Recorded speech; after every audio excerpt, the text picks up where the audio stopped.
Question number 20 of the IT password exam from PhilNITS. In this question, we are being asked, which of the following is an appropriate combination of software that includes only open source software? Okay, the way to answer this is to again look at each of the choices and then identify which among the choices would have the combination of software that only includes open source software. Okay, I think if you've never used any open source software at all, you'd likely pick up some of the words here like Microsoft, what else, Windows. So these things, are not open source. If you've gone through any sort of computer science or computer programming, computer training course at all, you'd likely also encounter this idea that Microsoft Word, Microsoft Windows, you do not pretty much get any of the source code at all online, publicly available, and if you want to get into whatever code instructions these software would have, you need to get into the company first, the Microsoft company, so that you can look at the code.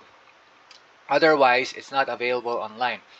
So given that, all the choices that would have Microsoft, that would have Windows, and also this one, would of course be incorrect. Namely, first choice, the second choice, and the fourth choice.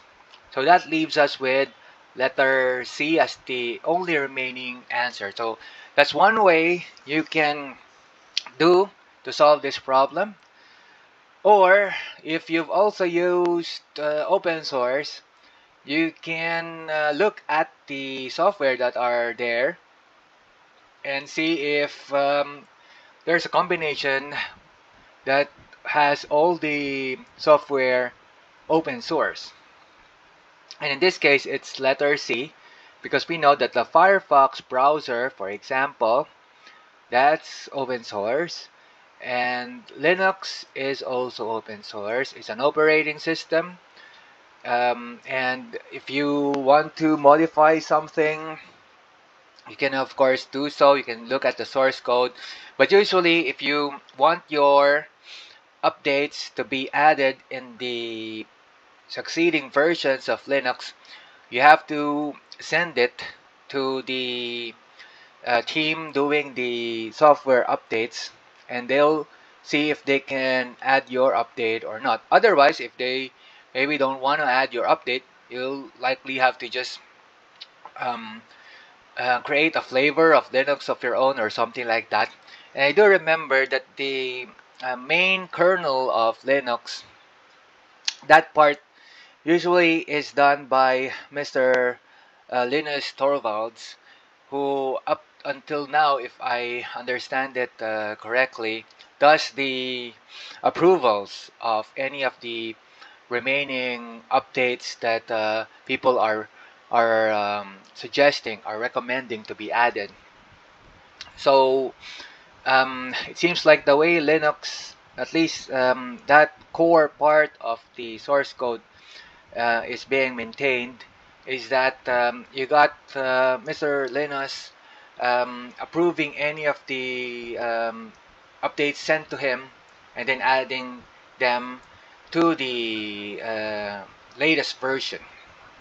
So in other companies, maybe they don't necessarily have only one guy doing the approvals, but more of maybe a team of people sending their votes, or having a few people deciding what will be the outcome for the latest version. Because you can have each and every member vote, and whichever update is voted to be into the next latest version would be added. That's one way to organize yourselves. And another way is to have maybe, for example, 10 people, but only 3 people actually make the decision.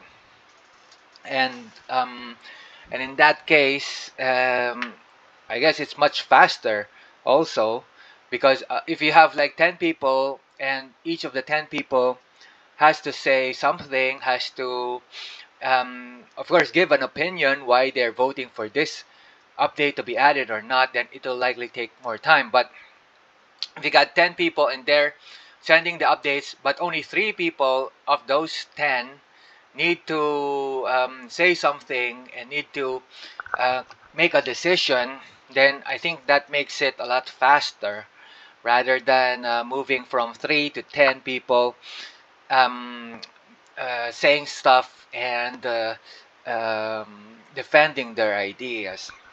So it goes back to this idea about the mythical man months. If you've ever read that book, where as you increase the number of people in your team, the complexity in terms of communication also increases. And when we started only with one person doing the decision making, it's so much faster. But once you add more people, from 1 to 2, 2 to 3, and 3 to 10, each and every person in the team would need to vote, would need to say something, then it makes things much longer. Because, for example, um, this group of people didn't see the email yet, so you need to wait for them um, to open up the email and see that we're having this meeting, we're having this voting right now. What are you voting for? So, so that part, just a simple example, already takes time, and time also translates to money, costs. If we're supposed to finish this in 6 months, but because we're waiting for the other team members to make a decision and takes us 1 year, then that's more expenses for us, right? Okay, so the next one we have is Thunderbird. This one is a tool that we can use so that this is also open source, by the way. I didn't really use this as much, but if I remember correctly, it's kind of like Outlook, Microsoft Outlook. And the nice thing about Microsoft Outlook, at least during the time when my colleagues, my coworkers were using the software at the company, is that if someone opens up your email, you'll get a message saying that the recipient has seen your message. So in that way, you know that this message is sent has been opened up, because sometimes you send messages but you don't really know if the person has read it, has opened it up at all, has seen it at all. So that becomes a problem. And Thunderbird is an open source version of that, except that recently also, um, well, somewhat recently, people have come up with ways um, to block the notification from sending. So they don't want the sender to know that they've read the email, because we know that there are people who send spam, and they want to know if the person who's using the email address is still active. And if they see that the email that they sent, which is a spam, got opened up, they know they know that the email address is still being used, and in that way they can keep on sending more spams. And in that way also they know that people are seeing their ads or whatever to make money. And I guess it becomes eventually a big problem if more and more people get a lot of spam. So that's why unsolicited advice, unsolicited um, advertisements, unsolicited recommendations. Usually, what we want is to not have all those excess things um, piling up in our email. Okay. What else do we have here aside from these three? The Postgre SQL. This is also I think there's a community version of this where it's also open source where people can use it. But of course, there's a model where if you want to go level up from community version and make use of the software for your business or something like that to get also more features like the one with the Oracle database, um, then you can pay for the license or for the service, because I know there are companies who know that there are people who don't want to pay for the license because they see it as expensive and they're not really going to use it for a super long time. And so what they want to know first if it can be used for whatever task they want. And so they'll get a company who has the license to help them out and see if they can make use of the software or not. Because if you just want to try it out and see if you can go to a certain number of accounts, like over 10,000 transactions, and it's still gonna function well, then you need to know some of those data, some of those details, like what computer specifications could do that, and what computer specifications would already show lagging or would already show slowdown.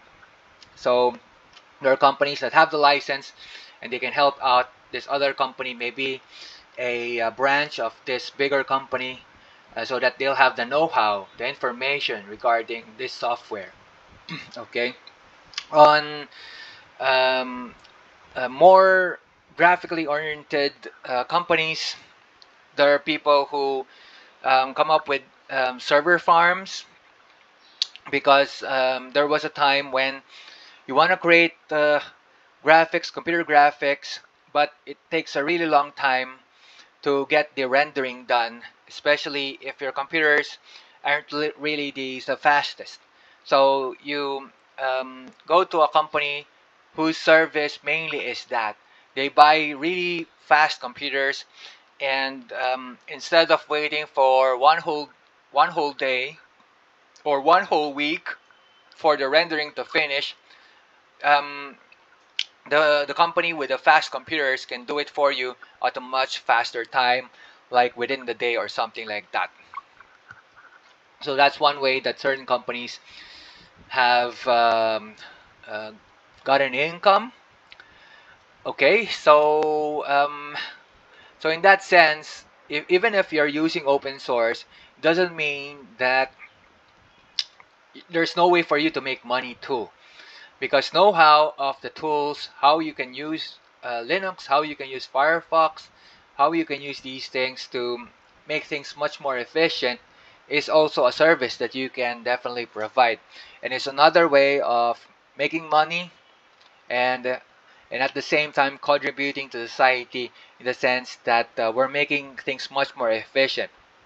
Now, in the case of Windows, the Windows operating system, it's been usually bundled with the PC that you're buying, so that when you get your PC you don't need to install any additional operating system, and it's already installed.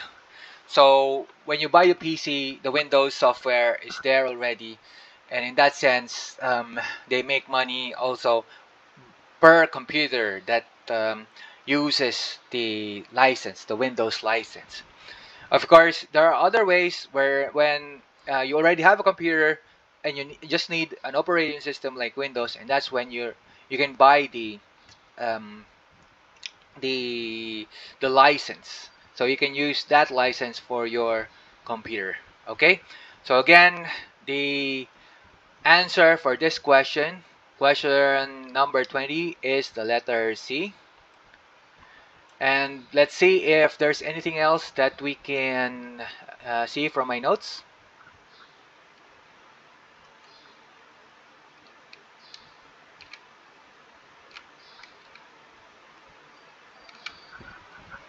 Okay, so looks like all the stuff that I just said a while ago seems to be also here.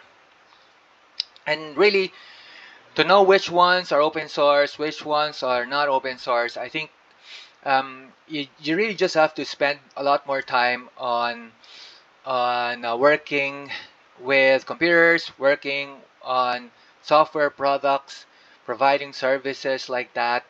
And I know that there are people who maybe haven't gone into any company at all. They've just maybe recently graduated, but really, um, uh, it's uh, it's something that you can pick up if you're using the tools.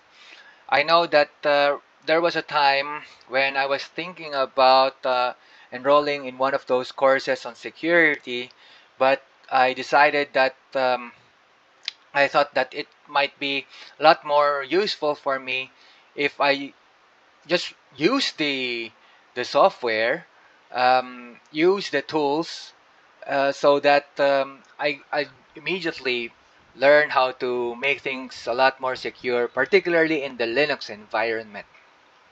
Because you can go through a lot of the courses, but at the end, are you going to use it or not?